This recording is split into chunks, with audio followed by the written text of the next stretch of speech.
Friends, இன்றைக்கி நம்ம பண்ண போகிறது ஒரு உண்ணியப்பம்.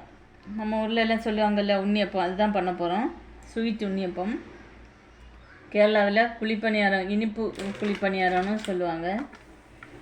அரை கிளாஸு அரிசி மாவு, அது கோதுமை மாவு 1 கிளாஸு, அரை கிளாஸ் அரிசி மாவு, 2 சின்ன வாழைப்பழம் போட்டுக்கலாம். இப்போ இந்த சர்க்கரை இதில் பொடி எதுவும் கிடையாது, இது நாட்டு சர்க்கரை, அதனால் நான் அப்படியே அரிக்காமலே ஊற்றுறேன். இதை போட்டு ஒரு அடி அடிச்சுட்டேன். இப்போது அரைச்ச மாவு ஒரு பாத்திரத்துக்கு மாற்றிக்கலாம். இதில் கொஞ்சமாக ரவை விட்டு போட்டுக்கலாம்.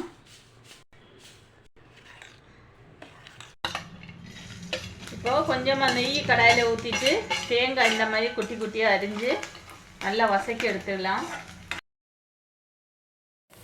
நெய்யோட கோரி அதில் போட்டுடலாம். இதில் ஒரு மிஸ்டேக்கு நான் சொல்லாமல் விட்டுட்டேன், சாரி.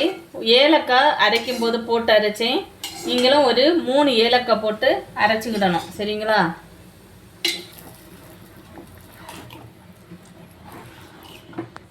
எல்லாத்துலேயும் அந்த குழியில் தாராளமாக கொஞ்சம் அரை இது எண்ணெய் ஊற்றிக்கிட்டலாம்.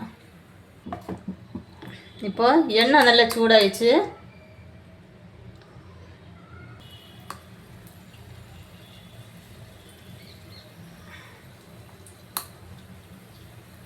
பாருங்கள், நல்லா பால் மாதிரி உருண்டையாக எப்படி அழகாக வந்திருக்குது. சூப்பராக வருது பாருங்கள், கொஞ்சம் கூட ஒட்டலை, பார்த்தீங்களா? அழகாக வருது. பென்சன்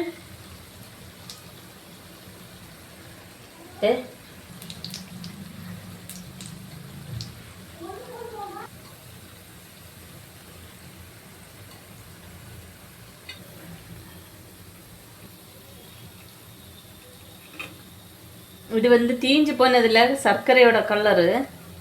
சர்க்கரை கொஞ்சம் டார்க்கான சர்க்கரை இது.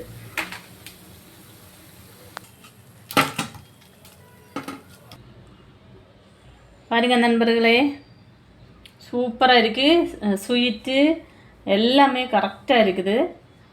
இதே மெத்தடில் இந்த மாதிரி பண்ணி பாருங்கள், நல்லா வரும். இங்கே பாருங்கள், உள்ள நல்லா ஸ்மூத்தாக இருக்குது. மேலே கொஞ்சம் மொறுமொறுப்பு தன்மை அந்த தேங்காயோட சேர்த்து நீங்கள் சாப்பிடும்போது டேஸ்ட் அட்டகாசமாக இருக்குது, சூப்பராக. இந்த வீடியோ பிடிச்சிருந்தால் லைக் பண்ணுங்கள், ஷேர் பண்ணுங்கள், கமெண்ட் பண்ணுங்கள், மறக்காமல் சப்ஸ்கிரைப் பண்ணி சப்போர்ட் பண்ணுங்கள் நண்பர்களே. ஓகே, பாய்.